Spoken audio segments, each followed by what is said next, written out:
Dengan keberkatan, hidup kita terpandu je. Kita terpandu dalam membuat keputusan, dalam soal-soal yang payah kita akan dipermudahkan. Bukan tak ada ujian, ada ujian, tapi Allah Subhanahu Wa Taala permudah. Dan cara hidup kita ditentukan oleh tujuan hidup kita. Ini penting. Pagi ini Allah terus menerus memberi kebaikan kepada kita. Walaupun ada kalanya hamba tidak meminta, tetapi Allah terus memberi. Kerana Allah Subhanahu Wa Taala Maha Kasih, Maha Penyayang. Maha Kasih dan Maha Penyayang Allah lebih daripada kasih seorang ibu terhadap anaknya. Justru apabila hamba Allah berdosa, Allah lebih suka untuk mengampunkan hamba Allah yang berdosa itu berbanding untuk menyiksanya. Jadi mudah-mudahan kita sentiasa berasa Allah Subhanahu Wa Taala tidak meninggalkan kita dalam kehidupan ini, insya-Allah. Apabila kita berada di dalam majlis ilmu, kita berada di dalam keberuntungan yang sangat tinggi. Sangat banyak, beyond our imagination. Di luar apa yang kita jangkakan. Sebab tu kalau kita tahulah, kita dapat melihat manfaat duduk di dalam majlis ilmu ni, kita akan berebut-rebut untuk duduk di dalam majlis ilmu senantiasa. Dan kita akan tersenyum saja untuk duduk dalam majlis ilmu. Tak ada masam muka. Sebab kita dalam kebaikan yang banyak. Sekurang-kurangnya ada 4 kebaikan bila kita berada dalam majlis ilmu. Pertama, Allah akan turunkan sakinah, ketenangan dalam kehidupan kita. Subhanallah, kehidupan ini penuh dengan pancaroba, penuh dengan ujian. Lebih-lebih lagi kita berada di akhir zaman ini. Iman kita sentiasa teruji. Iman kita sentiasa tercabar. Menggenggam iman dan Islam di akhir zaman seperti menggenggam bara api. Jadi kalau kita tak kuat, maka kita akan keluh kesah, resah, gelisah. Jadi untuk kita dapat ketenangan di akhir zaman ini, duduklah dalam majlis ilmu, insya-Allah. Allah akan bagi sakinah. Yang kedua, Allah janjikan untuk kita diberikan keberkatan, barakah. Dalam hidup ni bukan soal kuantiti, tapi dalam hidup ini soal kualiti. Nak umur yang berkualiti. Nak hidup yang berkualiti. Kualiti itu terletak pada keberkatan. Sebab itu suatu yang intangible, satu yang tidak ketara tapi dapat dirasa. Dengan keberkatan, hidup kita terpandu je. Kita terpandu dalam membuat keputusan, dalam soal-soal yang payah kita akan dipermudahkan. Bukan tak ada ujian, ada ujian, tapi Allah Subhanahu Wa Taala permudahkan untuk kita menghadapi ujian apabila dalam hidup ini kita dapat barakah. Dan barakah ini digamin dengan kita berada di dalam majlis ilmu, insya-Allah. Yang ketiga, Allah berikan maghfirah, keampunan kepada dosa-dosa kita. Subhanallah, kita ni hamba Allah yang senantiasa berdosa. Orang-orang yang hampir dengan Allah pun mereka sentiasa rasa berdosa walaupun mereka kurang berdosa. Satu ketika seorang ulama yang mengajar hadis, yang senantiasa hidupnya diabadikan untuk menyampaikan ilmu. Ketika dia sedang mengajar hadis, seorang anak muridnya bertanya, "Wahai guruku, bagaimana imanmu pada hari ini?" Dia tanya, "Bagaimana imanmu pada hari ini?" "Wahai anakku, imanku pada hari ini umpama baju yang koyak rabak dan aku sedang menjahitnya dengan jahitan istighfar. Imanku pada hari ini macam baju yang koyak rabak, koyak sini, koyak sana dan sebagainya, dan aku sedang menjahitnya, menampungnya dengan jahitan istighfar." Jadi orang yang hampir dengan Allah pun rasa begitu, apatah lagi kita. Jadi untuk kita dapat keampunan daripada Allah, salah satunya ialah duduk dalam majlis ilmu. Walaupun kita tak minta ampun, Allah akan ampunkan dosa-dosa kita, insya-Allah. Insya-Allah. Dan yang keempat, Allah Subhanahu Wa Taala akan tinggikan darjat kita di sisinya. Hari ini semua orang nak dihargai. Semua orang nak kelihatan dipuja, dipuji. Kegilaan manusia mengharapkan perhatian dan penghargaan daripada manusia boleh kita lihat dalam social media kita hari ini. Semua orang tayang kekayaan, orang tayang kebahagiaan dan sebagainya. Kerana apa? Kerana mereka nak darjat, nak pandangan daripada manusia. Tetapi pandangan daripada manusia ini tidak benar-benar bererti dalam hidup kita. Manusia boleh berubah. Saya teringat apa yang dikatakan oleh Imam Ali, Sayyidina Ali karamallahu wajhah. Aku sudah hidup sekian lama dan aku telah merasai pelbagai kepahitan. Tetapi tidaklah suatu yang lebih pahit daripada mengharap dengan manusia. Kalau kita mengharapkan pada manusia, kita akan dikecewakan. Sebab tu sering diingatkan, yang memberi kita luka bukan Tuhan. Yang memberi kita luka ialah harapan. Harapan kita kepada manusia, harapan kita kepada benda, harapan kita kepada dunia. Semua itu adalah rapuh. Sebab tu dalam surah Al-Ankabut Allah mengingatkan orang yang hidupnya disandarkan kepada dunia umpama sarang labah-labah. Sarang labah-labah ni terlalu rapuh, terlalu fragile. Jadi marilah sama-sama kita dapat derajat dan juga status pada pandangan Allah. Dan untuk dapat derajat yang tinggi pada pandangan Allah, duduklah dalam majlis ilmu insya-Allah. Pada pagi ini kita nak bincang satu tajuk simple saja. Misi kehidupan. Ataupun dalam bahasa mudahnya, tujuan hidup. Ini adalah persoalan yang orang kata back to basic. Kembali kepada trust, kembali kepada asas bila kita bincang tentang tujuan hidup. Dalam bahasa Inggeris bila dikatakan mission, kemudian ditukar istilah kepada bahasa Melayu misi, dia merujuk kepada reason for our existence. Kenapa kita exist? Kenapa kita ada di dunia ini? Saya katakan ini persoalan basic. Pernah seorang ulama mengumpamakan, kalau dalam hidup kita ni dalam keadaan haywire, dalam keadaan huru-hara lah hidup kita, pelbagai masalah, pelbagai problem. Ada masalah komunikasi, ada masalah kewangan, ada masalah kesihatan, pelbagai masalah, tapi orang Islam tak panggil masalah, orang Islam panggil ujian, pelbagai ujian. Subhanallah. Sehingga hidup kita diumpamakan benang yang sangat kusut. Tahu? Benang yang sangat kusut. Kita tengok benang tu kusut. Kata orang tua-tua dahulu, kalau kita nak ungkai, kalau kita nak relaikan benang yang sangat kusut, first thing first, perkara yang pertama dan utama, kita nak buat apa? Kalau benang tu kusut lah, kalau kita tarik kuat, nanti dia putus. Kita nak ungkai pelan-pelan, dia terus kusut. Jadi apa yang perlu untuk kita buat dahulu, first thing first, untuk kita ungkaikan benang yang sangat kusut, cari puncanya dulu. Cari punca dia. Jadi kalau hidup kita ni penuh dengan masalah, masalah ini, masalah komunikasi, masalah kewangan, masalah kesihatan, dengan isteri ada masalah, dengan anak ada masalah, dengan rakan, dengan kejiranan ada masalah. Subhanallah, untuk menyelesaikan masalah, back to basic. Untuk menghadapi, untuk merelaikan masalah hidup, balik kepada tujuan hidup. Ini penting.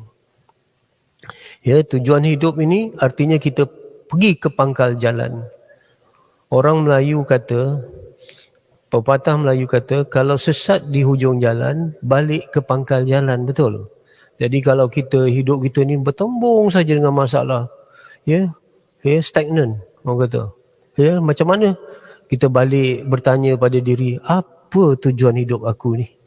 Itu Jadi kuliah ini panjang, dia akan bersiri. Tujuan hidup ni panjang, Tapi yang paling penting kita betulkan tujuan hidup. Bila tujuan hidup kita dah betul, insya-Allah segala persoalan-persoalan dalam hidup tu dia akan ada kesan, orang kata chain reaction, kesan berantai. Bila tujuan hidup betul, yang lain semua betul. Satu betul. Boleh faham Sebab itu tajuk ini ialah tajuk trust, tajuk asas, artinya kita back to basic. Itu penting, Baik. Sebelum itu, kenapa kita perlu tahu tentang tujuan hidup ataupun mission dalam hidup kita ni? Kenapa kita perlu tahu? Ada 7 sebab. Tapi saya akan ambil perkara-perkara yang penting lah. Pertama, bila kita tahu tujuan hidup kita didatangkan ke dunia ini, kita akan dapat memastikan apa yang penting dalam hidup ni. Kita boleh memastikan priority, keutamaan dalam hidup ni apa. Nak buat apa dalam 24 jam ni, yang mana penting, yang mana kurang penting, yang mana. Dan dalam hidup kita ni nak cari apa yang penting dan sebagainya. Subhanallah, Kalau kita tak ada tujuan hidup, maka kita tidak tahu nak memastikan perkara yang kita buat ni utama ke utama, kurang penting atau tidak. Bayangkan kadang-kadang kita nak masak satu resepi, ambil masa 12 jam. Nak baca Quran 1 minit, 20 minit pun tak sempat. Priority, kita tak tahu priority. Kita tengok satu filem dalam Netflix, dia punya siri ada 6, dia punya episod punya banyak, subhanallah, tak sempat kita sebab kita tidak dapat menentukan priority. Boleh faham maksud saya? Jadi ini penting. Yang pertama, tulis misi hidup memberi penjelasan apa yang penting dan utama dalam kehidupan kita. Itu satu. Kita tahu dah. Yang kedua, misi hidup akan memberi hala tuju masa depan yang jelas. Hala tuju. Kita tahu kita nak pergi ke mana. Contohnya, misi hidup ni lah macam Waze.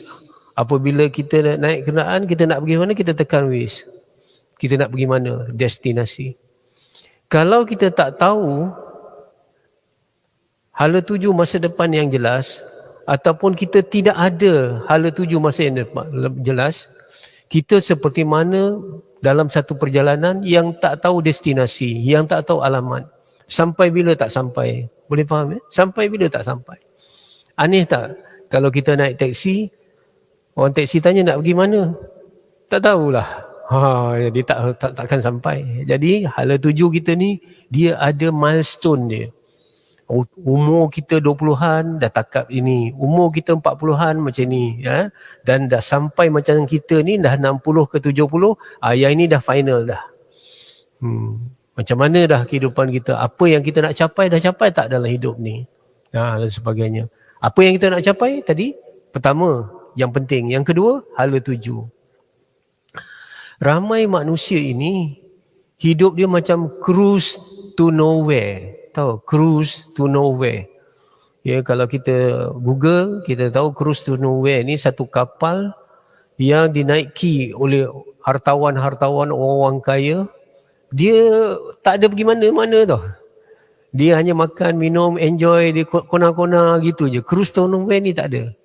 Jadi ramai orang dalam hidup ini, hidupnya macam cruise to nowhere. Boleh faham Kerja, kemudian ada harta, buat rumah. Nak ke mana semua perjalanan hidup kita ni? Nak ke mana?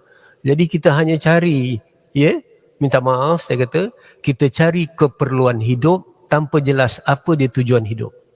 Sekali lagi saya ulang kita cari keperluan hidup tapi kita tak jelas tujuan hidup tu ke mana. Kita dapatlah keperluan hidup, kereta ada, rumah ada, betul tak? Kereta penting, tapi ke mana kita bawa kereta tu lebih penting. Betul tak? Ini penting, sebagainya. Jadi yang ketiga, mentakrifkan kejayaan dan juga kebahagiaan dalam hidup kita. Tujuan hidup ni ada kaitan dengan kebahagiaan dan kejayaan dalam hidup kita. Yeah. Saya dah baca satu buku yang ditulis oleh John C. Maxwell. Tajuk buku tu Roadmap to Success. Ya, minta maaf saya rasa di sini boleh kita bincang tinggi-tinggi sikit boleh saya sebab tujuan hidup ni satu core kuliah yang core kepada saya sampaikan kepada lebih kurang 300 organisasi swasta. Tujuan hidup saja. Jadi saya akan bawa perbincangan-perbincangan. Kalau terlalu ilmiah bagi tahu, tak apa, kita rendahkan, sederhanakan dan sebagainya. Jadi saya insya-Allah akan bagi penakrifan daripada buku-buku supaya kita buat comparison ataupun perbandingan.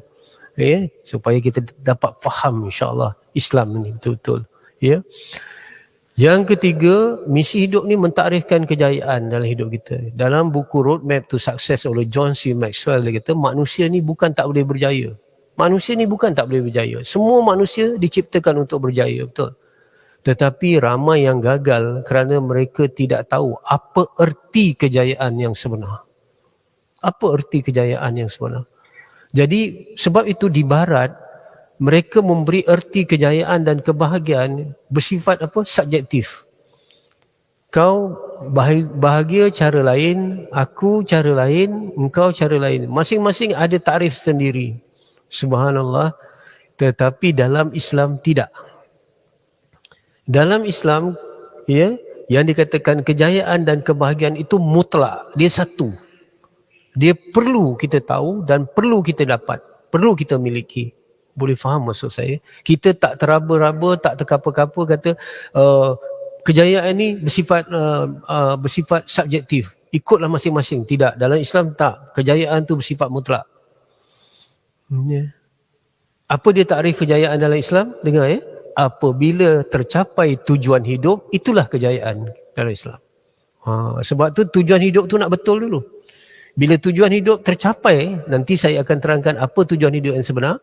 Bila tercapai je tujuan hidup, itulah kebahagiaan, itulah kejayaan dalam kehidupan kita.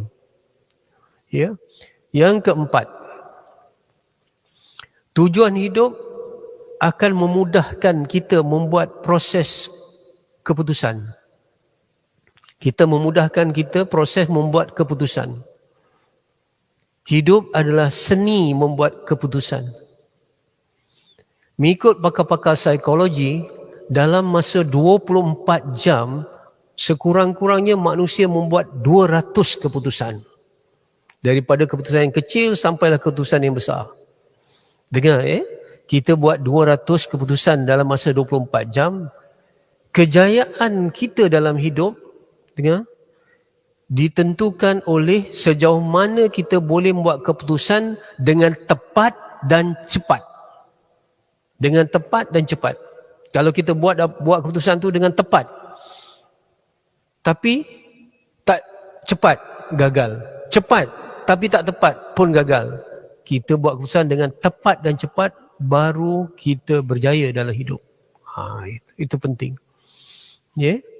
Jadi subhanallah, dalam kita sebagai seorang Islam, mudah saja nak buat keputusan. Nanti saya akan cerita nanti tentang proses membuat keputusan. Ini mukadimah Maksudnya, kita senang membuat keputusan dengan tepat dan cepat bila kita jelas mission hidup kita. Bila misi hidup kita, bila tujuan hidup kita jelas, yang ini tepat dan jelas, mudah bagi kita. Kita tak teragak-ragak dalam hidup. Yang kelima, dia menjadi hidup yang lebih bermakna, bererti dalam hidup. Subhanallah, ramai orang yang hidup dia mengalami apa yang dia kata emptiness. Emptiness ni kekosongan. Dia cari harta ni, dah sampai dapat harta. Bila dah dapat harta, akhirnya dia rasa jemu dengan harta ni. Apa nak buat lagi selepas ni? What next? Sebab tujuan hidup yang tidak tepat ni macam fata morgana.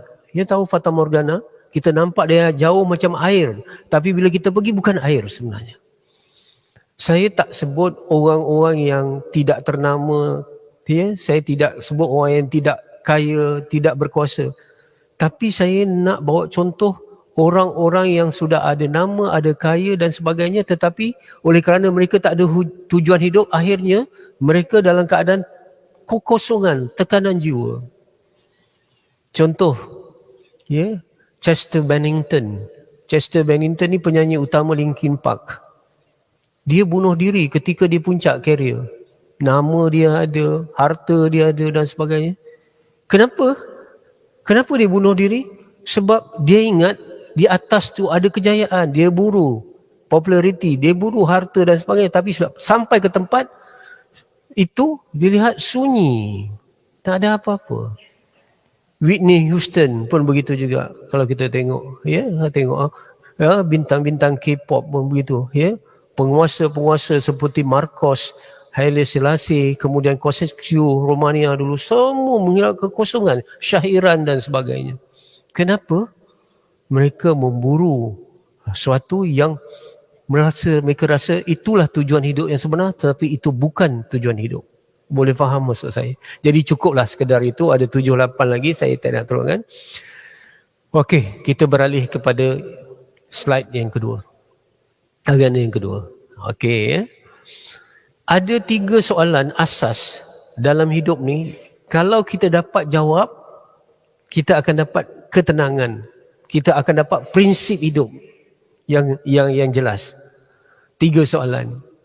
Ya, 3 soalan ni. Waktu saya dulu tingkatan 2, saya terkesan dengan arus dakwah waktu tu sebab 3 soalan ni lah.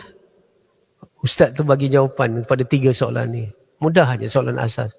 Iaitu dari mana kita datang, untuk apa kita dijadikan di sini dan ke mana kita pergi selepas ini. 3 soalan ni. Daripada mana kita datang, untuk apa kita berada di sini dan ke mana kita pergi selepas ni. Ni soalan asas.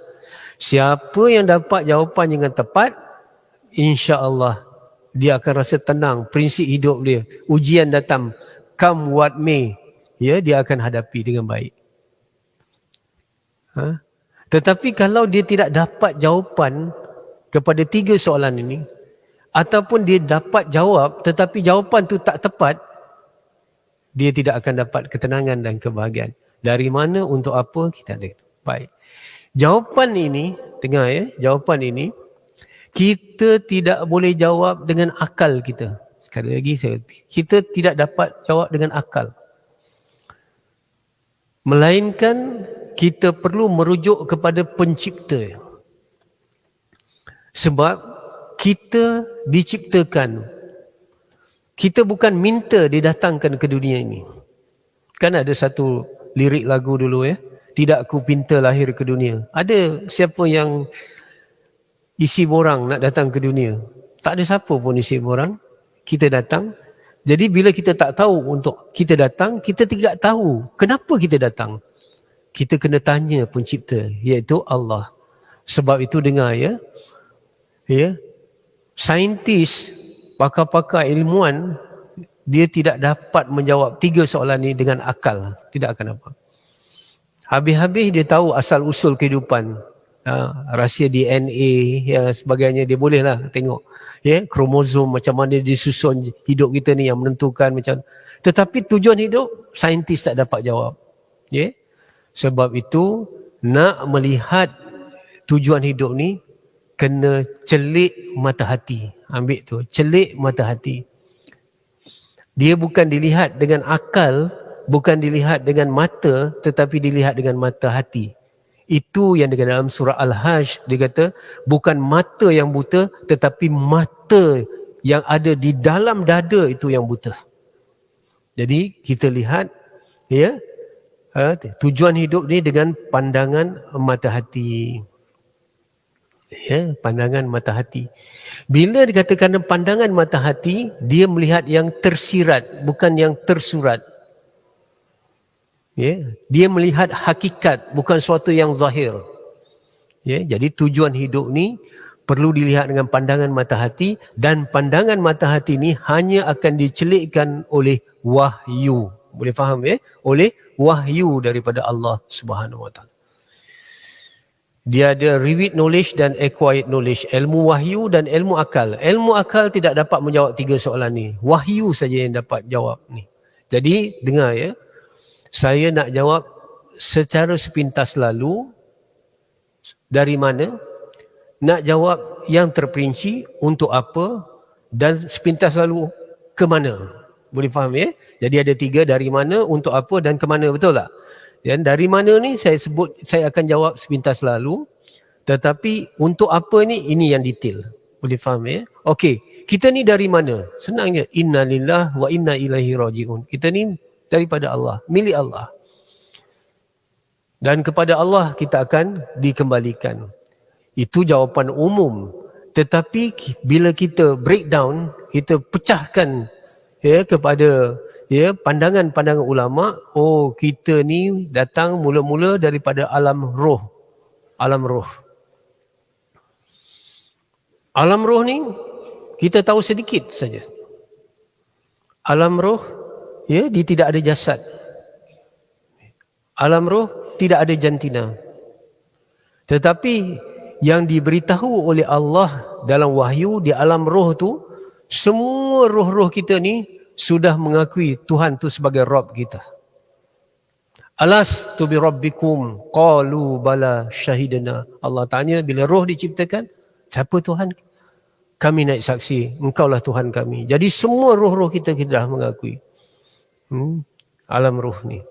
Boleh faham Alam roh kita tak tahu. Tetapi di alam roh itu kita dah saksikan mengaku Tuhan sebagai. Yang kedua, di alam roh terjadinya mithaq. Mithaq itu apa? Perjanjian. Perjanjian antara roh dengan Allah untuk taat dan patuh. Semua dah berjanji. Saya dah berjanji, tuan-tuan, puan-puan, semua dah berjanji. Cuma manusia ini, dia lupa pada janji dia. Sebab itu manusia ini namanya insan. Insan ni apa? Nasian, pelupa. Tetapi Allah ingatkan janji ini setiap kali kita baca doa iftitah semasa solat. Betul Inna solati wa nusuki wa mahyaya wa mamati lillahi. Itu adalah kita ulang balik, aku janji kita dengan Allah untuk taat dan patuh. Boleh faham maksud saya? Kita kata macam mana kita tak ingat alam roh tak tahu berapa lama tau. Kalau saya tanya puan di hadapan saya ni, minggu dulu pada hari Selasa seperti ini, hari Selasa kan, pukul 10 pagi ni, puan pakai baju apa? Susah juga tak ingat. Itu yang minggu dulu punya cerita. Tapi kita yang dah tua-tua ni, dah 60, bukan setakat minggu dulu. Semalam pun puan nak recall apa tak. Jadi kalaulah alam roh tu memang kita lupa. Jadi Allah ingatkan dengan kasih sayang, kau dah berjanji dulu untuk taat, untuk patuh. Subhanallah. Bila kita dah berjanji, kita nak dihantar ke alam dunia. Betul? Singgah dulu di alam rahim. Singgah dulu di alam rahim. Alam rahim mana? Perut ibu masing-masing.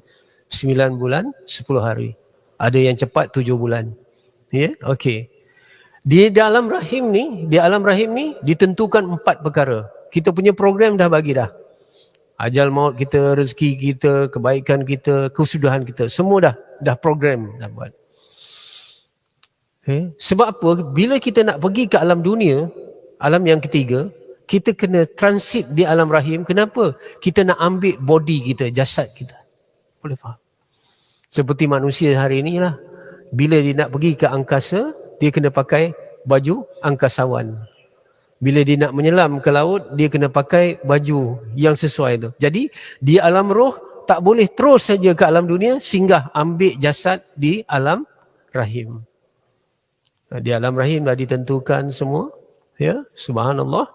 Waktu itu berlakulah proses kelahiran. Kita pun lahir. Lahir ke alam dunia ini. Betul ya? Kemudian daripada dunia ni nanti, bila kita nak pindah dari alam dunia ke alam apa selepas? Alam kubur, alam barzah, betul kan? Prosesnya ialah proses kematian. Jadi rupanya kematian dan kelahiran adalah satu proses saja. Boleh faham Kelahiran membawa kita daripada alam rahim ke alam dunia. Kematian satu proses yang bawa kita pindah dari alam dunia ke alam barzah. Betul, proses. Ya. Tetapi anehnya manusia ya, kalau dia nak menghadapi kelahiran, ya, alam kelahiran ni apa ni, proses kelahiran, bersedia tak? Bersedia. Semua siap kain lampin, dah siap. Kemudian dah sekarang dah boleh scan anak lelaki ke perempuan, dah siap dah. Semua orang dah siap baju dah. Kain lampin. Tapi seperti mana kelahiran pasti sudah berlaku, kematian juga pasti. Kain kapan sedia dah? Kain kapan banyak orang tak. Sebab tu kain lampin lebih popular daripada kain kapan. Walaupun kain lampin dan kapan dua-dua pasti kita gunakan. Boleh faham maksud saya? Ini proses dia. Jadi kita di alam dunia. Alam dunia ni lah untuk apa kita buat. Ini saya tinggalkan soalan ni. Ini dia katakan sudah sampai untuk apa kita dijadikan. Di alam dunia ni lah kita tanya. Boleh faham? Ya, insya-Allah di alam dunia sekarang kita. Untuk apa kita di sini? Itu kita akan bincangkan secara jelas dan tuntas.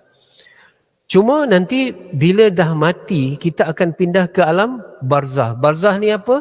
Barzah ini sempadan antara alam dunia dengan alam akhirat. Barzah itulah sempadan. Kita duduk di alam kubur. Tak tahu berapa lama. Tetapi kebanyakan manusia duduk di alam barzah lebih lama daripada dia duduk di alam dunia. Boleh faham? Kita alam dunia ni kita duduk 60 tahun. 60 tahun ke 70 tahun. Jangan minta lebih-lebih sangat. Nanti pikun, nanti nyanyuk, susah. 60 ke 70. Kalau kita convert kepada usia di alam akhirat, walaupun akhirat itu infinity sebenarnya, tapi Allah bagi gambaran ka'alfi sanati mimma ta'udun. Satu hari di akhirat sama 1000 tahun di dunia. Boleh, itu sebagai ratio dia, nisbah dia. Jadi kalau satu hari 24 jam di hari akhirat sama juga 1000 tahun di dunia, 60 hingga 70 tahun hanya 1,5 jam saja. Kita hidup di dunia tidak lama, hanya 1,5 jam dibandingkan dengan alam akhirat. Boleh faham? 1,5 jam. Di dalam Al-Quran diceritakan bila kita mati kita dibangunkan balik. Kita hidup ni berapa lama? Subhanallah. Life is like a dream. Sebab tu kata Sayyidina Ali, manusia semua tidur. Bila mati baru dia terjaga. Ya Allah, terjaga. Oh kita. Betul? Ini. Subhanallah. Ya. Jadi kalau begitu di alam dunia ni lebih kurang 1,5 jam, tengah 1,5 jam ni apa yang terkenal dulu? Masa kita sekolah menengah, masa kita universiti, 1,5 jam ni satu paper. Kita nak ambil ujian peperiksaan selalunya 1,5 jam. Betul? Rupa-rupanya hidup di dunia ni macam hidup di dalam dewan peperiksaan, itu saja. Hidup di dunia ni macam hidup dalam dewan peperiksaan. Maksudnya ujian-ujian dalam hidup ni ialah paper-paper yang kita kena jawab. Dan antara seorang dengan seorang, kalau dalam peperiksaan di dunia ni sama je lah. Kalau paper biologi sama jugalah, 30 calon sama je soalan. Betul. Tapi di dewan peperiksaan di dunia ni paper dia berbeza-beza. Akak beza ujian dengan orang ni. Orang ni pula beza dengan ujian. Orang ni dia ni sihat tapi ujian dia sakit. Dia sihat tapi ujian dia miskin. Contoh. Orang ni kaya tapi ujian dia sakit. Orang ni sihat, kaya tapi dia tak ada anak. Orang ni pula macam-macam dia punya ujian. Boleh faham ya? Sebab itu bila kita faham konsep di dunia ni yang dikatakan Ya, dalam surah Al-Mulk yang kita baca tiap-tiap malam, apa dia? Allazi khalaqal mauta wal hayata liyabluwakum ayyukum ahsanu amala. Dijadikan mati dan hidup untuk menguji kamu siapa yang terbaik amalannya. Macam mana kita jawab soalan tu? Berpandukan Al-Quran dan Al-Hadis. Bila kita faham konsep dunia ni hanya transit saja, sementara saja, maka kita akan mengamalkan satu prinsip hidup yang penting. Apa dia prinsip hidup namanya? Pay now, play later. Pay now, play later. Pay now artinya bayar sekarang. Pay, bayar sekarang di dunia. Play later. Kita bersonok-sonok, bersuka-suka di akhirat. Betul? Dunia tempat berpenat, akhirat tempat berehat. Dan tempat berehat yang terbaik ialah Al-Jannatu Rahatuna. Syurga adalah tempat rehat kita. Betul? Di dunia ni tempat berpenat. Sebab apa? Kita diuji. Lepas satu, lepas satu diuji. Tak rehat punya. Boleh faham? Ya. Kita hidup dah makin lama, tenaga makin kurang. Tapi beban makin bertambah, betul tak? Inilah hidup. Ya. Jadi kita akan diuji. Jadi bila kita tahu hidup ini adalah untuk diuji, kita betul-betul merasakan bahawa hidup ini sementara dan ada kehidupan yang hakiki dan abadi di hari akhirat. Jadi kita akan ada kekuatan untuk menghadapi kehidupan ini. Sebab apa? Oh, ini ujian. Kita buat kebaikan. Walaupun kadang-kadang kebaikan itu tidak dibalas, walaupun kebaikan itu tidak dihargai. Kita buat baik, suami tak pandang. Suami pandang orang lain. Misal kata, apakah kita kecewa? Tak, Allah ada, akhirat ada. Jadi sebenarnya keyakinan pada kehidupan di akhirat itu menyebabkan kita kuat menghadapi ujian di dunia. Boleh faham maksud saya? Sebab dunia tidak adil. Dunia tidak adil. Sebab itu perlu adanya hari akhirat. Boleh faham? Ini bukan escapism. Oh, susah-susah ada hari akhirat. Tak. Ini hakikat keimanan. Kalau kita berdepan dengan dunia ni memang ada kekeruhan, kata Abu Darda. Hidup ni memang ada kekeruhan. Dia tak ada ini. Jadi kita tahu. Pay now, play later. Itu bijak. Betul. Sebab itu hidup di dunia kena bijaksana. Bukan bijak sini. Boleh faham? Bijaksana, kita hidup di dunia tapi nampak akhirat sebagai ghayah kita, sebagai tujuan kita. Tetapi orang yang bijak sini, dengar bijak sini, dia mengamalkan hidup terbalik. Macam mana? Dia mengamalkan hidup, play now, pay later. Play now. Nak enjoy. 1,5 jam nak enjoy. Supaya apa? Terseksa selama-lamanya di hari akhirat. Itu bijak ke bodoh? Bodoh. Kita yang bijak, 1,5 jam ni lah susah. Supaya selama-lamanya kita gembira. Betul? Tapi orang yang bodoh 1,5 jam lah dia nak enjoy. Supaya dia menderita selama-lamanya di hari akhirat. Oh, itu bodoh. Sebab tu Rasulullah SAW menegaskan, orang yang bijaksana ialah orang yang banyak mengingati mati dan membuat persiapan untuk menghadapi kehidupan itu. Preparation, success, love, preparation. Jadi hidup di dunia ni preparation saja untuk dapat apa? Sukses. Sukses yang sebenarnya ialah al-falah. Al-falah tu apa? Masuk dalam syurga, itu al-falah. Kalimah kebahagiaan di dalam Quran 2 kali je. Ada di dalam Quran. Ini mengikut guru saya. Dan saya murid, saya belajar daripada guru-guru kita. Guru-guru kita kata kalimah bahagia di dalam Al-Quran ada 2. Dan dua-dua itu dikaitkan dengan akhirat. Boleh faham ya? Ini penting. Jadi kita benar-benar memanfaatkan, fully utilize masa di dunia ini. Saya nak tanya dulu akak-akak, ya adik-adik, abang-abang, pernah masuk dewan peperiksaan, betul tak? Pernah tak masuk dewan peperiksaan, masa setengah jam, tidur dulu. Relax dulu, sembang, minum, relax. Tak ada. Kertas peperiksaan depan, tak sabar nak buka. Yang penjaga peperiksaan kata, jangan buka. Bila dibenarkan buka, baru buka. Bila buka terus, jawab. Dah jawab soalan, 60 soalan, dah habis. Masa ada 15 minit lagi, tak relax lagi. cek lagi, semak lagi. Begitulah kalau orang tu merasakan dunia ini dewan peperiksaan, dia akan fully utilize. Tak ada masa untuk rempit, tak ada masa untuk duduk depan TV lama-lama, tak ada depan, sebab dia tahu kehidupan itu adalah dewan peperiksaan. Boleh faham maksud saya? Ini kalau kita faham hakikat dunia. Perjalanan menuju kematian, sekali lagi perjalanan menuju kematian sudah bermula sejak kita dilahirkan. Boleh faham? Perjalanan kita menuju kematian sudah bermula sejak kita dihidupkan. Sejak kita dilahirkan. Lahir je, saya nak umpamakan kalau tak nampak dengan jam biasa ni, dulu ada jam pasir. Tahu? Pernah tengok ada jam pasir Jam pasir ni dia masukkan pasir, kemudian dikeluar sikit-sikit. Betul lah. Jadi kita ni dah letak dah pasir tu macam masa kita, tak tahulah sama-sama kita 40 ke 60 ke 70 tak tahu. Tapi pasir tu dah mengalir dah sekarang. Sejak bila? Sejak kita dilahirkan. Jadi pasir tu dah sikit.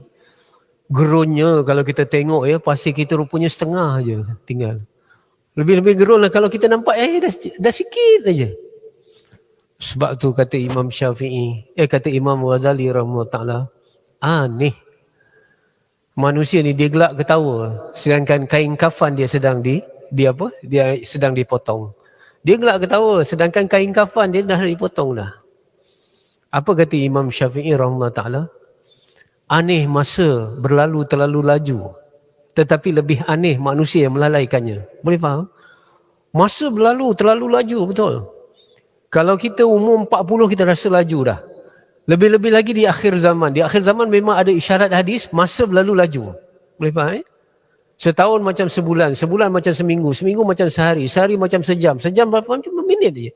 Tiba-tiba dengar sajak Hamka yang dibacakan oleh Datuk Dr. Hafizah Musa, nak semayang duha, tangguh-tangguh, tiba-tiba duha dah masuk. Nak sedekah, tiba-tiba senja dah datang. Betul? Inilah kehidupan kita.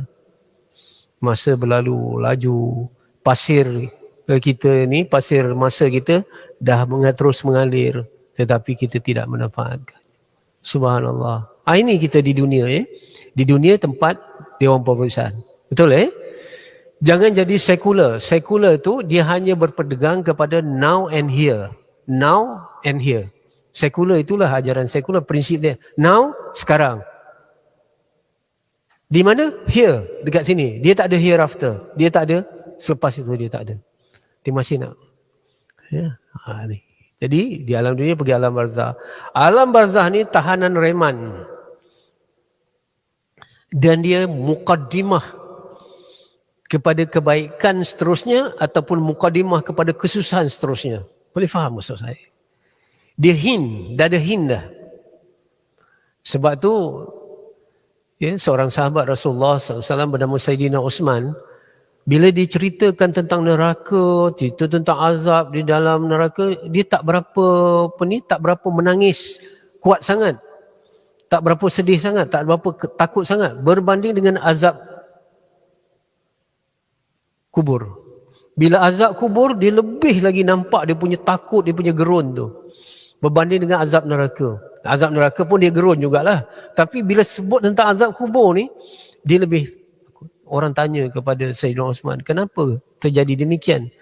Dia kata kalau di neraka ramai-ramai, kena siksa ramai-ramai, betul? Secara berjemaah. Tapi di alam kubur seorang-seorang. Betul lah? Seorang kita. Subhanallah. Sendirian kita. Yang kedua dia kata di alam kubur ini mukadimah kepada segala-galanya.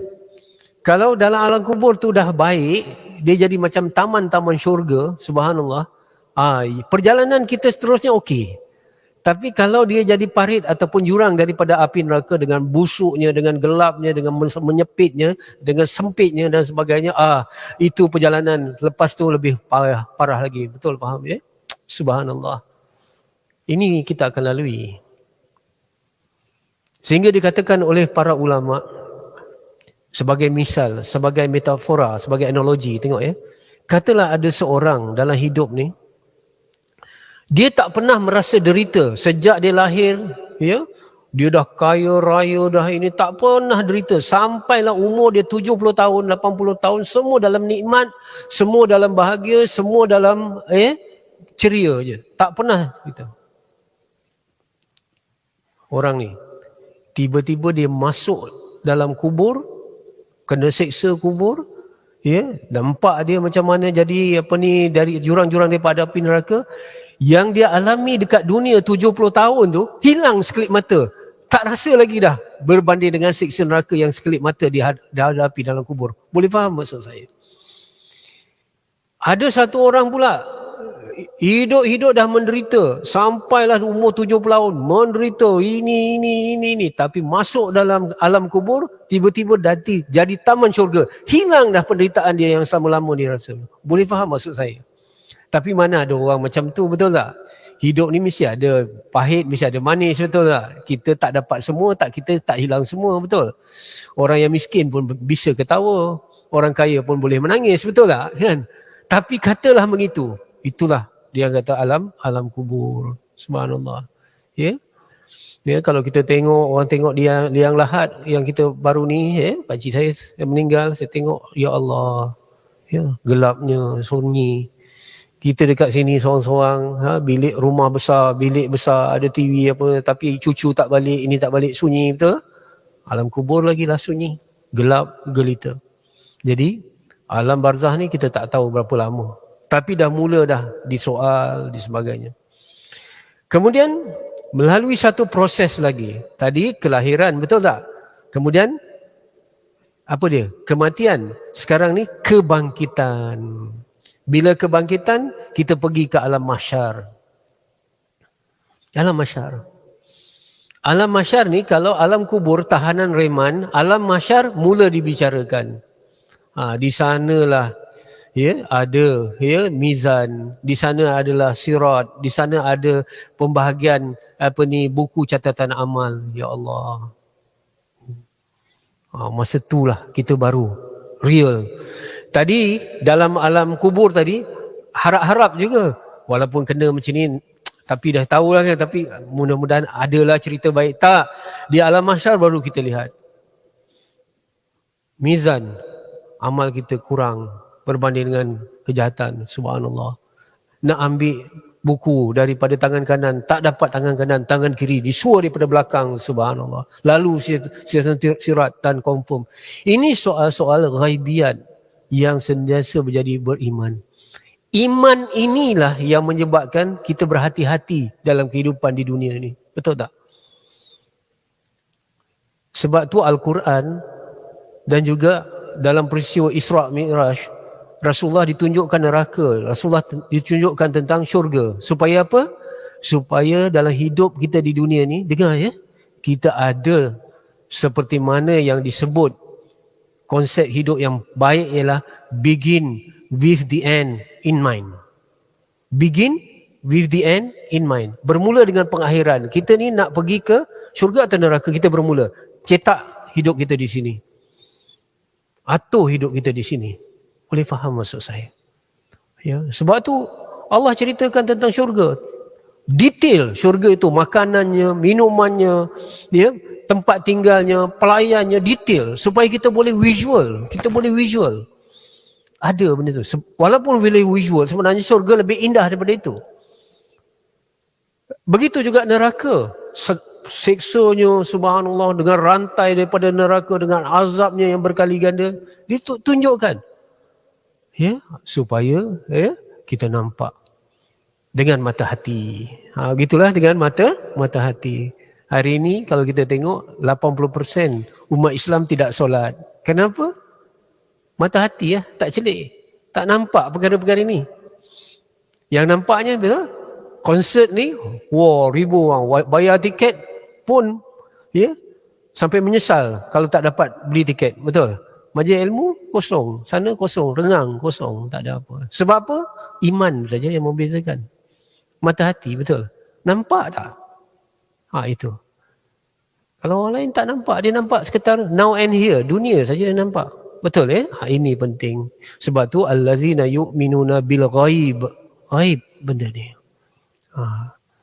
Jadi ini satu kekuatan sebenarnya. Kalau kita dalam dunia ni menderita saja, tak apa, aku menderita di dunia, aku hadapi. Walaupun miskin, aku takkan dedak aurat untuk kaya. Walaupun miskin, aku takkan buat benda yang tak senonoh walaupun miskin, sebab ada kehidupan di hari akhirat. Betul. Oh, aku dah kaya di dunia ni, tapi mungkin aku nanti miskin di akhirat. Mari aku gunakan kekayaan yang aku tukar jadi pahala. Kerana ini kehidupan kita. Boleh faham Dan bila dah itu, barulah pembalasan. Inilah, barulah kita pergi daripada mahsyar sama ada ke surga atau ke neraka. Na'udzubillah. Dan itulah kejayaan yang sebenar. Ultimate goal. Sampai bila duduk di dalam syurga? Sampai bila-bila.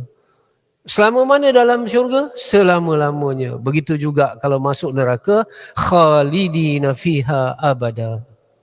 Kekal abadi selama-lamanya. Ada orang bertanya, kalau orang tu beriman last kali walaupun sebesar biji sawi dia masuk ke dalam syurga juga? Betul. Sebab itu ketika dihadapkan pilihan kepada Rasulullah SAW, tengok cintanya Rasulullah terhadap kita. Cuba bayangkan. Rasulullah diberi pilihan 3/4 daripada umatnya masuk syurga, 1/4 yang neraka, ataupun nak pilih syafaat. Rasulullah pilih yang mana? Rasulullah pilih syafaat. Sebab syafaat tu boleh bawa semua umatnya daripada, walaupun 3/4 Rasulullah tak ambil. Rasulullah nak semua umatnya masuk ke dalam syurga. Sebab tu dia ambil syafaat. Jadi Rasulullah akhirnya ambil umatnya daripada neraka masuk ke dalam syurga. Masuk ke dalam syurga. Begitu cintanya Rasulullah kepada kita. Itu satu. Sayangnya Rasulullah. Yang kedua, Rasulullah ni go for the best. Betul umat Islam ni sepatutnya kita punya target mesti target high punya. Kalau minta syurga, jangan minta syurga yang lekeh, minta Firdaus. Sebab Rasulullah bila diberi pilihan, Rasulullah ambil pilihan yang terbaik. Boleh faham maksud saya ini. Go for the best. Jadi bila di syurga, bila di syurga, alhamdulillah, kita harap di situlah.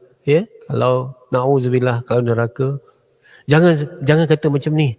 Tak apalah last masuk syurga juga. Ini tak betul. Bayangkan, tak usah masuk neraka yang seksanya lebih dahsyat. Apinya warna hitam.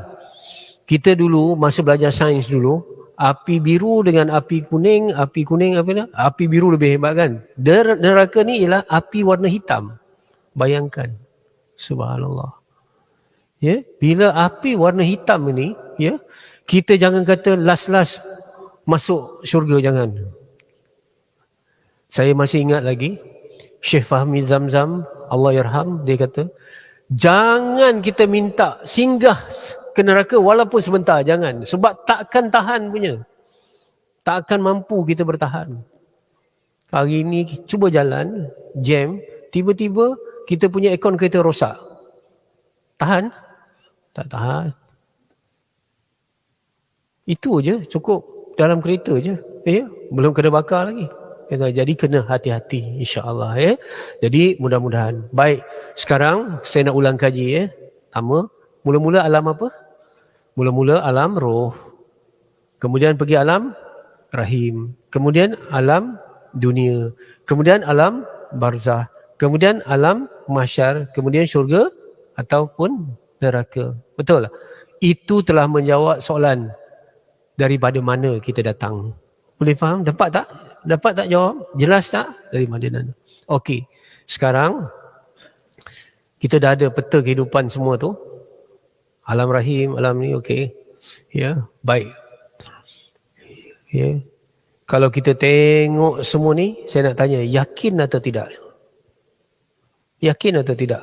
Saya dah ceritakan. Yang saya cerita bukan cerita saya. Cerita daripada Rasulullah. Berita daripada Rasulullah. Dan berita daripada Rasulullah bukan Rasulullah yang sampaikan. Tetapi Allah yang sampaikan melalui Malaikat Jibril. Malaikat Jibril datang daripada Allah. Saya tanya, yakin atau tidak? Yakin. Betul Yakin atau tidak? Kalau yakin, saya nak ukur setara mana keyakinan kita. Dengan satu misal. Satu misal Okey. Semua kita ni biasa berada di lebuh raya, jalan perjalanan, sama ada ke selatan ke utara ke ataupun ke pantai timur, betul Kita jalan atas lebuh raya. dengan suami kita ke, dengan keluarga kita, bawa kita.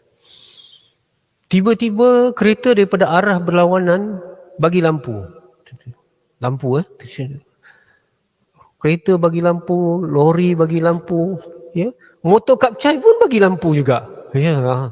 Okey, pengalaman apa artinya? Pengalaman kita apa? Pengalaman kita ada speed trap, sama ada JPJ atau polis trafik kat situ, ya. Apa yang suami kita buat ataupun apa yang kita buat kalau kita drive? Tarik dengan kereta. Kalau tengah handphone, terus letak handphone. Speed tengah 130, jadi 110, kurangkan semua. Tengok semua. Jadi soleh serta merta. Apabila itu. Padahal itu hanya lampu. Bukan confirm, betul. Tapi selalunya begitulah, betul lah. Kita yakin, bila kita yakin, kita ada buat perubahan, betul. Ini tentang syurga, tentang neraka, tentang alam roh, tentang alam barzah. Kita dengar orang talqin, syurga itu benar, neraka itu benar. Kita okey, sudah semua dah ini. Yakin atau tidak? Kalau kita yakin, mesti ada action, betul? Tadi, kalau orang tu nampak lampu je, tapi dia tak tarik tali pinggang, buat macam, dia tak yakin lah tu. Sebab yakin kita bertindak, betul tak? Sejauh mana kita bertindak atas keyakinan kita kepada alam-alam tadi? Itu menunjukkan. Itu aja. Betul. Artinya tak yakin lah kalau tak ada tindakan, betul? Jadi, mesti kita buat sesuatu pada kehidupan kita. Ya? Apa? Sekarang saya buat satu analogi lagi. Kita pergi ke Putrajaya, kan ada masjid besar tu. Depan masjid besar tu, kalau kita rajin tengok, dia ada map besar, betul tak? Dia ada map besar. Dekat sini jabatan kerajaan, di sini hospital Putrajaya, di sini taman dia, ni shopping kompleks. Semua ditunjuk kat peta besar tu. Betul tak? Peta yang besar itu tidak akan bermakna kalau dia tak ada tulis satu benda. Peta besar, now you are here. Dia tunjuk masa kita duduk depan tu, di situ kita duduk. Boleh faham maksud saya? Boleh faham kita duduk kat situ. Kalau dia tunjuk peta besar je, kita nak pergi mana, dia tak tunjuk dekat mana kita, di mana kita pada saat itu, tak sampai juga, betul? Dia tunjukkan semua peta, now you are here.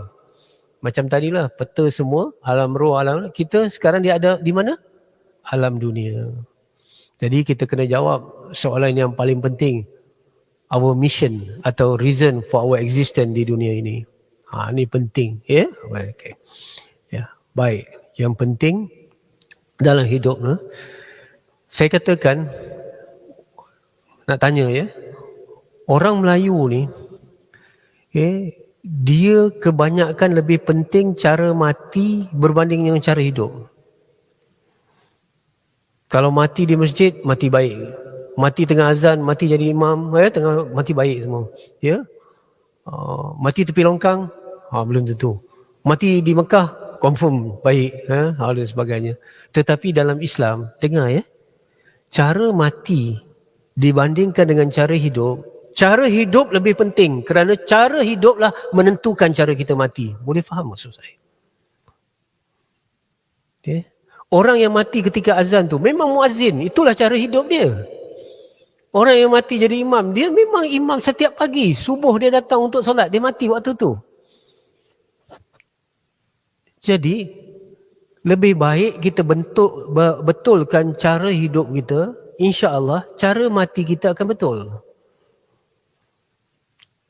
Dan bila cara mati kita betul, cara mati kita betul, cara kita dibangkitkan di alam barzah betul, cara kita dibicara pun betul, dan kita akan pergi ke tempat yang betul. Nampak macam domino.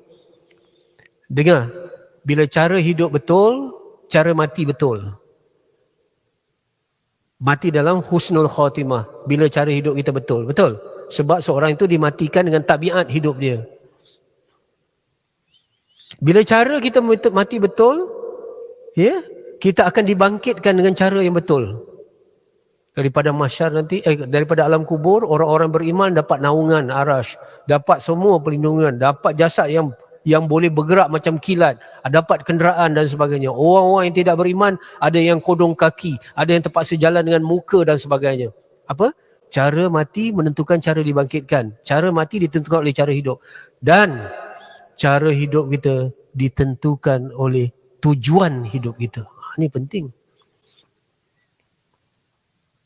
Tujuan hidup kita. No purpose.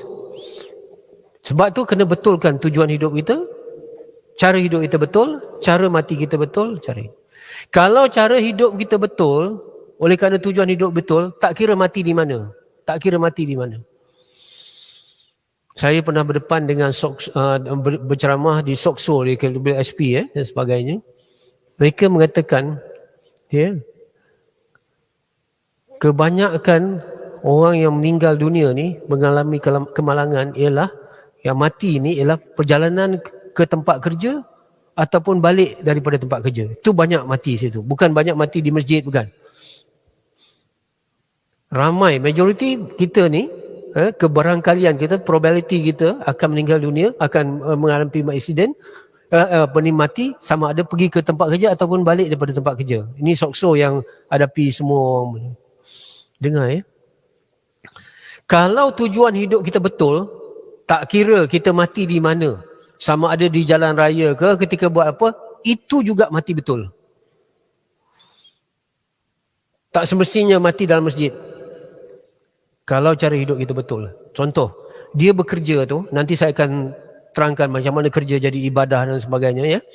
Kalau dia bekerja tu kerana Allah, dia mencari rezeki yang halal untuk makan anak bini dia. Kemudian kerja dia halal, tak ada apa-apa semua. Dalam perjalanan tu mati. Di tengah jalan, itu kira juga mati dalam ibadah. Boleh faham maksud saya? Oh, mati di masjid pukul 2-3 pagi. Orang kata mati baiklah kat masjid. Rupanya behind the scene, orang ni mati di masjid bukan nak solat tahajud. Dia datang nak kopak tabung masjid. Bila nak kopak tabung masjid, tiba-tiba atap jatuh, dia hanya mati kat situ. Tak juga mati baik walaupun dia mati dalam masjid. Boleh faham maksud saya? Jadi ini penting. Kalau nak ikut mati di Mekah semua baik. Abu Jahal mati di Mekah juga. Unta pun banyak mati di Mekah. Tak kira awak mati di sini. Tapi kalau mati dalam keadaan baik di sini, di mana-mana saja, Allah dia akan pilih sebagai mati yang baik. Bergantung kepada tujuan hidup kita. Boleh faham maksud saya? Ini penting. Baik sekarang. Sebab tu kata Imam Ghazali rahimahullah ta'ala, ambil ini sifir dalam kehidupan. Imam Ghazali kata, tujuan hidup menentukan cara hidup kita. Cara hidup menentukan cara mati. Cara mati menentukan cara dibangkitkan. Dan cara dibangkitkan akan menentukan ke mana kita pergi selepas ini. Sekali lagi saya ulang Kata Imam Ghazali, cara hidup seseorang menentukan cara matinya. Kalau dia hidup cara baik, insya-Allah dia mati baik. Jangan takut. Bila cara mati baik, nanti dia akan dibangkitkan daripada kubur dengan baik juga. Dan dibicarakan di mahsyar, dia akan pergi ke tempat yang baik. Betul tak? Jadi itulah satu. Itu yang saya katakan awal-awal tadi. Tujuan hidup atau misi hidup ni adalah persoalan back to basic. Boleh faham Baik. Okey. Sekarang saya nak tanya dia sebelum kita bincang misi, dia kena bincang visi dulu. Oh, susahnya belajar dengan ustaz. Banyak sangat istilah visi lah, misi, pening kepala Jangan pening Dia ada dua. Kalau siapa yang biasa kerja, biasa terlibat dengan dia tahulah vision dan mission ni yang biasa. Tapi bagi yang tak biasa, akak-akak, makcik-makcik yang tak biasa, tapi saya terangkan visi ni ialah daripada kekuatan visual. Visual ni nampak dengan mata. Television tu visi. Yang dikatakan vision ialah our future state desire. Apa yang kita nak pada masa akan datang.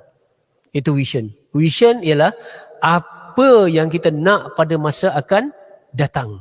Vision. Mission pula ialah bagaimana kita nak capai vision itu. Jadi tak boleh kita bincang misi saja tanpa kita bincang visi dulu. Apa yang kita nak pada masa akan datang. Semua orang ada visi dia. Cuma sama ada betul tidak. Saya akan berhenti dalam 10 minit, kita sambung nanti insya-Allah. Boleh 1 jam 15 minit. Betul. Saya mula 9.30, saya berhenti pukul 10.45. Boleh? Ya? Okey. Visi ni terbagi pada 2. Tulis. Tolong tulis. Dan ni kuliah saya nanti kalau boleh bawa tulisan. Bawa apa? Pen dan sebagainya. Tapi kalau kita punya ingatan kuat, penglihatan kita memang strong macam Imam Syafi'i, ya, tak payah bawa kertas, tak payah bawa tulis. Habis masa je. Terus ingat aja, ya. Kalau itu visi. Jadi visi ni terbahagi pada 2. Satu visi jangka panjang, satu jangka pendek. Dia ada 2. Visi ni apa yang kita nak pada masa akan datang. Ada 2. Jangka panjang. Dua-dua jangka panjang. Tapi ada jangka panjang yang pendek. Ada jangka panjang yang panjang. Okey. Sekarang apa yang kita nak pada jangka panjang yang pendek. Jangka panjang pendek ni di mana? Di dunia. Apa yang kita nak di dunia ni? Apa yang kita nak di dunia? Yang pertama, di dunia kita nak kemudahan dan keselesaan hidup. Kita nak kemudahan, keselesaan hidup. Secara halalan dan thayyiban, tak salah. Tak salah kita nak rumah, kita nak kenderaan, kita nak pakaian, kita nak makan minum. Ya, ini kemudahan dan keselesaan hidup. Ataupun yang kita katakan quantity of our material, kuantiti harta kita. Tak salah. Secara selagi dia halalan dan thayyiban, tak ada salah. Itulah. Ini hardware kita. Lahiriah kita. Betul? Rumah, kenderaan yang mewah-mewah depan-depan ni bawa masjid tak ada masalah. Yang kedua, kita nak di dunia ni ketenangan dan kebahagiaan. Ini software kita. Ini hati kita. Tadi kesenangan, yang ini ketenangan. Apa dia yang kita nak di dunia ni? Kita nak di dunia ni, ingat dulu kuliah saya, qalbun salim, hati yang tenang. Ini software. Ya, kita nak. Ya. Antara kemudahan dan keselesaan, tadi itu kuantiti harta, ketenangan ialah kualiti jiwa kita. Kualiti jiwa kita. Buat kuantiti harta, dia boleh compromise. Boleh kompromi. Ada yang nak jadi billionaire, silakan. Nak jadi jutawan, misal. Tapi kalau dah cuba-cuba juga, hidup sederhana. Ada juga cuba-cuba hidup miskin, tak apa. Di sudut kuantiti harta, asalkan halalan dan thayyiban, tak apa. Tapi usaha, jangan tak usaha. Tapi dalam buat kualiti jiwa, no compromise. Kena dapat. Tenang. Bapa rumah yang lapang, tapi hati yang sempit. Dengan duit kita boleh beli makanan yang lazat, tapi duit tak boleh beli selera, betul? Dengan duit boleh kita beli apa? Waterbed. Tapi duit boleh beli tidur yang lainnya. Tak boleh insomnia, fikir macam-macam dan sebagainya. Itu tenang hati tu. Sebab tu bila kita nak tidur malam, antaranya bila dah baca zikir dan sebagainya, apa dia? Antaranya maafkan kesalahan orang. Sebab dengan memaafkan kesalahan orang, berarti memaafkan diri kita sendiri. Kerana api kemarahan kita kepada orang lebih membakar diri kita berbanding diri orang yang kita marahkan. Boleh faham maksud saya? Sebab tu maafkan kesalahan orang. Bukan kerana kadang-kadang bukan kerana dia layak dimaafkan, tapi kita yang layak bahagia. Boleh faham maksud saya? Kita marah-marah, hasad dengki dengan orang ni, kita minum racun. Kita minum racun sendiri dengan harap orang tu mati. Mana mungkin kita minum racun dengan harap orang tu mati? Kitalah yang mati, betul? Kalau kita marah-marah seorang tu, artinya kita macam minum racun untuk mengharapkan orang yang kita benci tu mati. Tak akan mati punya. Kita yang mati. Sebab tu maafkan. Bila kita maafkan, hati kita tenang, mudah tidur. InsyaAllah. Itu yang dia kata. Qalbun salim ni penting. Sebab dia syurga di dunia ini. Bukan syurga di wajahmu, tapi syurga di hatimu. Ya. Itu dalam hati ada taman. Itulah taman dia. Qalbun salim. Ada mahmudah, ada sabar, ada redha, ada qanaah, ada pemurah, ada pemaaf. Ya Allah, macam dalam taman. Kata Jalaluddin Ar-Rumi. Kalau kita pergi ke Turki, kita jumpa Jalaluddin Ar-Rumi. Ya, dia kata apa? Orang yang ada qalbun salim dalam jiwanya macam hidup dalam taman yang sentiasa ada buah dan sentiasa ada bunga. Seronok aje kat dunia ni. Tapi kalau hati dia tu ada kebencian dan sebagainya, dia macam hidup di dalam taman yang berduri dan juga tempat yang busuk. Dia nampak semua tak seronok, semua tak salah, semua tak seronok. Ya, sebab itu dengar ya. What happened in you is more important than what happened to you. Apa yang berlaku di dalam diri kita lebih penting daripada apa yang berlaku di luar diri kita. Boleh faham? Ya? Apa yang berlaku?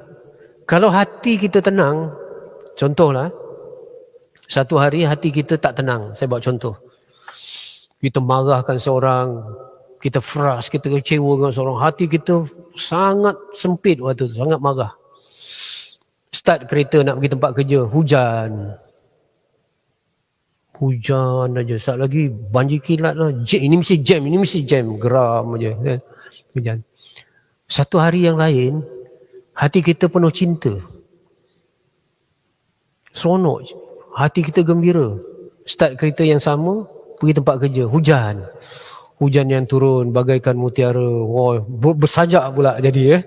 Hujan-hujan yang sama, tapi apa beza? What happened in you is more important than what happened to you. Soalnya dalam hidup bukan soal apa yang kita lihat, tapi bagaimana kita melihatnya. Boleh faham ya? Sebab tu tukar perspektif selalu. Tukar perspektif. Faham ya? Dalam hidup ni tukar perspektif. Ini kita dalam hidup. Rasulullah SAW pernah jumpa para sahabat dengan sahabat-sahabat, tengok kambing, bangkai kambing. Tengok apa yang kamu nampak kambing ni, ada orang nak beli ke? Tak ada orang nak beli. Tapi Rasulullah kata apa? Tengok gigi dia masih putih. Maksudnya Rasulullah nak didik para sahabat melihat sisi-sisi positif walaupun benda tu negatif. Boleh faham maksud saya? Semalam saya cerita tentang sakinah dalam rumah tangga. Dia kata, ada orang kata, suami saya pemarah gini-gini, asyik tengking aja gini-gini. Dah hidup berapa tahun? Saya kata, dah hidup berapa tahun dengan suami tu?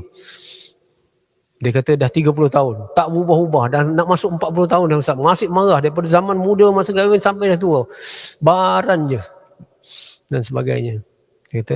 Saya kata, anda dah duduk lama macam tu. Jadi anda dah boleh menerima dia seadanya. Terima dia seadanya. Betul Boleh faham Kalau dapat limau masam, buat air limau. Dapat limau masam, buat air limau. Jangan mengutuk. Dah jadi suami kita, nak berpisah. Apalagi dah 40 tahun. Betul tak? Tapi percayalah, kalau dia meninggal dunia, anda akan rindu walaupun kemarahannya. Kenapa hari ni macam ada satu tak kena lah. Ya Allah, nangis saya betul. Oh, abang dah pergi, tak dengar dia punya marah-marah lagi. Tak dengar dah dia selalu. Marah dia pun kita akan rindu. Tahu? Inilah kehidupan, betul lah Jangan kita cuba, kadang-kadang kalau satu benda tu datang, kita cuba adjust. Tapi kalau tak dapat adjust, kita yang sesuai kena. Kita kena sesuai dulu. Accept, adjust dan juga kita kena accept dan adjust. Itu satu. Okey, baik Itu jangka pandang dunia. Kemudian jangka panjang yang panjang. Ini infinity di akhirat. Di akhirat kita nak yang pertama rahmat Allah dan keampunan Allah. Yang kedua kita nak masuk syurga. Itu ultimate goal kita. Jadi jangka panjang kita, vision kita, di dunia kita nak kesenangan, di dunia kita nak ketenangan, di akhirat kita nak rahmat Allah dan kita nak masuk syurga. Ini vision kita. Kita berhenti setakat itu. Dan macam mana kita nak dapat vision kita tu? Kena menjalankan mission kita. Dan apa mission kita? InsyaAllah kita akan bincangkan nanti pada kalau pertemuan yang akan datang. Kalau saya diizinkan lagi lah datang ke sini Jadi kita belajar sikit-sikit insyaAllah. Tak payah kita paksakan pelan-pelan kita belajar. Mudah-mudahan yang sedikit ni memberi manfaat insyaAllah. Ya, dan yang paling penting buat note ataupun tak ada note tu, ingat ya, lepas keluar daripada majlis ni, apa yang kita nak adjust dalam hidup kita. Oh, pertama kita dah tahu penderitaan kesusahan di dunia ni sementara kita hadapi. Jangan sampai penderitaan, kesedihan kita menyebabkan kita melakukan dosa. Betul. Kalau tidak, di dunia kita kena, di hari akhirat nanti kena lagi, ya. Insya-Allah. Ya, orang yang Allah sayang, orang yang Allah uji. Jadi orang Allah uji ni menangis. Menangis ni air mata kehidupan. Kalau kita tengok, kita nak kapal terbang, kita turun ke bawah, indahnya muka bumi ni sebab ada sungai yang mengalir. Betul tak? Sungai yang mengalir. Begitu juga hidup ni. Ya, aliran air tu macam air mata ni macam aliran sungai pada bumi ni. Dengan air mata itulah subur kehidupan kita ini, insya-Allah, ya. Baik. Wabihi wallahu alam. Assalamualaikum warahmatullahi taala wabarakatuh.